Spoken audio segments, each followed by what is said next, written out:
ఇది కేవలం local body ఎలక్షన్లు వస్తున్నాయి కాబట్టి కేసీఆర్ డైరెక్షన్ మేరకు తెలంగాణ సెంటిమెంటు పెంచనీకే ఉత్తమ్ కుమార్ రెడ్డి చేస్తున్న పని ఇది. ఈయన పిసిసి ప్రెసిడెంట్ ఉండగా ఆయన చెప్పినట్టే టికెట్లు ఇచ్చిండు ఈయన 2018లో కాంగ్రెస్ టికెట్లు. ఇవాళ ఇప్పుడు మళ్ళీ తెలంగాణ సెంటిమెంట్ లేపుదామని ఇది చెప్పినోడేమో దీనికి క్లియరెన్స్ ఇచ్చాడు ముఖ్యమంత్రిగా. ఇప్పుడు మీటింగ్ పిలిచినోడేమో గుడ్డిసున్న నాలెడ్జ్, జీరో అవగాహన. ఏంటంటే బుడద చల్లాలి బీజేపీ మీద. కేంద్ర ప్రభుత్వం ఇలాంటి వరకు రిపోర్ట్లే చూడలేదు.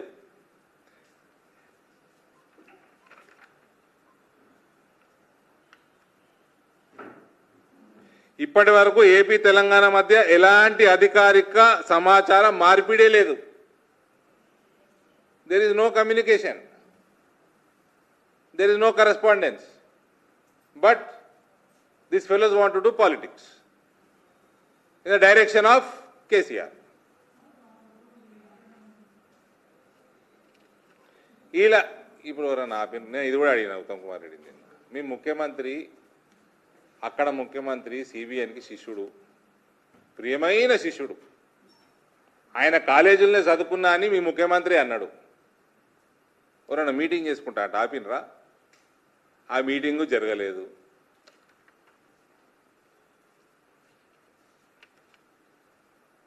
ఎటువంటి నష్టం జరుగుతుందో సిబిఎన్కి చెప్పిండా రేవంత్?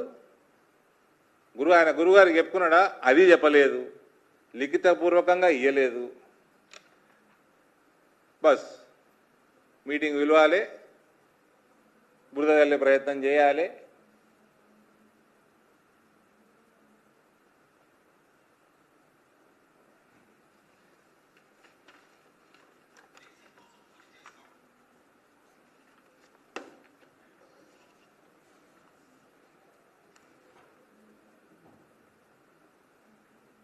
ఇంకా బ్రదర్ ఏ సీటు? నాకు ఏ సీటు గిట్టు ఏం నాకేం వీళ్ళు రమ్మనిలే. మీ ఛానల్ చూపిస్తూ ఉన్నారట, నన్ను అడుక్కోనరే మీరు చూపించే ముందు. నాకు సీటు ఎట్లా పిలవలే, స్టాండ్ పిలవలే, ఎవ్వరు పిలవలే నన్ను. నేను వాళ్ళ మీద నమ్మకం కూడా లేదు నాకు. దీని మీద సిబిఐ ఎంక్వైరీ కావాలి. నేను ట్వీట్ కూడా చేసినా, మీరు అందరు కొందరు రిపోర్ట్ కూడా చేసిండ్రు. నేను పార్టీ లీగల్ సెల్కి కూడా అడ్వైజ్ చేశాను. కిషన్ రెడ్డి గారు కూడా చెప్పినాను, లీగల్ సెల్ పోవాలి, కోర్టుకు పోవాలి, డైరెక్షన్ తెచ్చుకోవాలి. రేవంత్ ఇయ్యడండి. రేవంత్ మంచి వ్యాపారం చేసుకుంటున్నాడు, మంచిగా వ్యాపారం బెదిరిస్తున్నాడు. మా మహేష్ కుమార్ గౌడ్ గారికి ఆయన ఫోన్ ఎందుకు ట్యాప్ చేసారు? ఆయన ఏ 10,000 లేడు అన్నాడు. వర్కింగ్ ప్రెసిడెంట్ అన్న, వర్క్ చేయని వర్కింగ్ ప్రెసిడెంట్ ఆయన. నిజామాబాద్లో ఏం లేదు ఆయనకి. నేను గౌరవిస్తా. ఆయన బ్లాక్ బెల్ట్ కరాటే ఉన్నప్పుడు మేము అందరం ఫ్యాన్లు ఉంటుంది, చిన్నపిల్లగా అలా ఉంటుంది. ఆయనకు పాలిటిక్స్, ఆయనకు I don't know what politics, ఈ నోస్ వాట్. ఎప్పుడు ఎలక్షన్ గెలిచిన ఆయన ప్రెసిడెంట్ అయిపోయాడు. ఆయనని పంపించారు, ఆయన ఫోన్ అంటే పంపించారు. ఏంటంటే మీ దాంట్లో న్యూస్ రావాలి, కేటీఆర్ని భయపెట్టియాలి, సాయంత్రానికి రేవంత్ బ్యాగులు తెప్పించుకోవాలి. ఇది తప్ప ఏముండదు.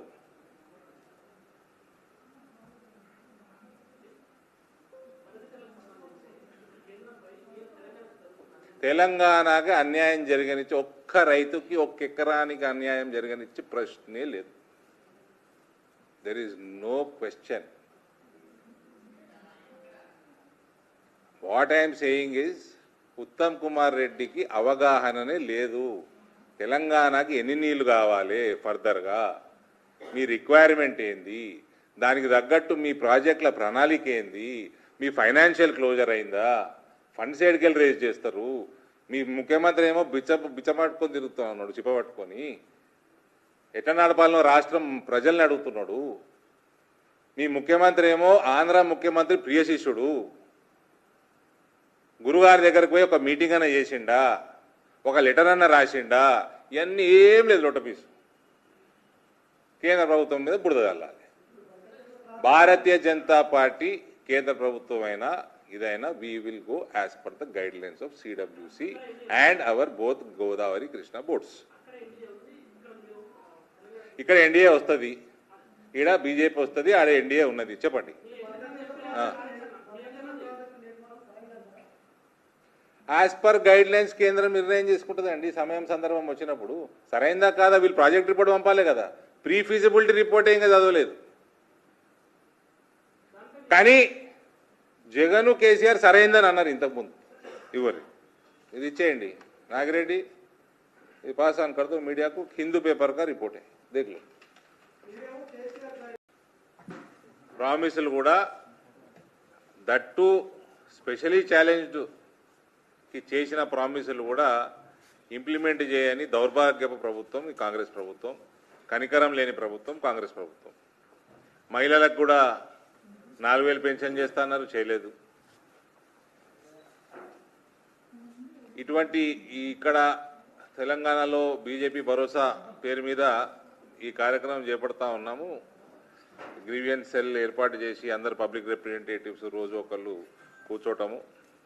ఇది కార్యక్రమం సెంట్రల్ గవర్నమెంట్లో కూడా, సెంట్రల్ పార్టీలో కూడా జరుగుతూ ఉంది. బీజేపీ సహయోగ్ పేరు మీద ఒక ప్రోగ్రెసివ్ స్టెప్ ఇది.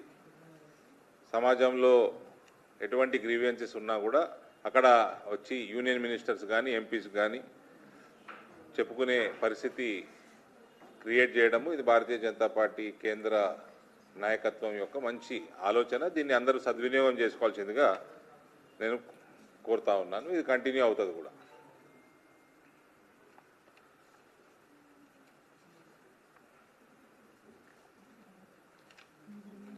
ఇటువంటి చిన్న చిన్న అంశాల మీదనే వీళ్ళకి డెసిషన్లు లేవు.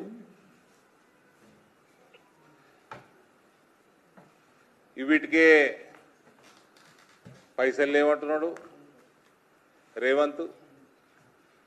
ఇవాళ ఏ గ్రామానికి వెళ్ళినా, ఏ పట్టణానికి వెళ్ళినా కాంగ్రెస్ పార్టీ యొక్క ఇమేజు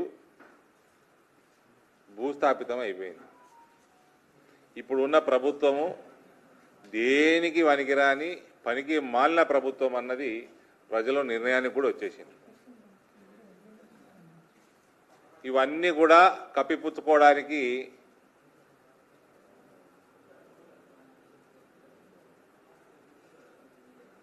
ఉత్తమ్ కుమార్ రెడ్డి ఏదో ఎజెండా పెట్టుకున్నాడు. ఇవాళ డైవర్షన్ టాక్టిక్స్, ఇందులో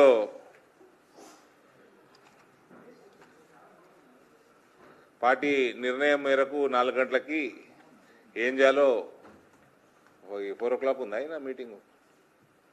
ఇంకో విషయం ఇలా గ్రీవియన్స్లో తెలిసింది ఏంటంటే టీఎన్జిఎస్ పాపం phase 2లో ఇచ్చిన ప్లాట్లు ఈ కేసీఆర్ అనేటోడు phase 1లో చెన్నారెడ్డి గారు అప్పుడెప్పుడో ఇచ్చినాయి, అన్నీ అయిపోయినాయి, రిజిస్ట్రేషన్లు అయిపోయినాయి, ఇల్లు కట్టుకున్నారు, ఉంటున్నారు. phase 2లో కూడా చాలామంది ఇల్లు కట్టుకున్నారు, కానీ ప్లాట్లు కూడా రిజిస్టర్ చేయలేని దౌర్భాగ్యుడు కేసీఆర్. వాళ్ళకి 120-130 ఎకరాలు ఇచ్చి వాళ్ళకి రిజిస్ట్రేషన్లు ఆపేసి 10 ఎకరాలు లంచం అడిగిండట కేటీఆర్. అలా సొసైటీ నుంచి మొత్తం 10 ఎకరాలు లంచం ఇస్తే అప్పుడు రిజిస్టర్ చేస్తానన్నట. ఇక ఇటువంటి వాళ్ళు కూడా రాజకీయాలు చేస్తూ ఉన్నారు.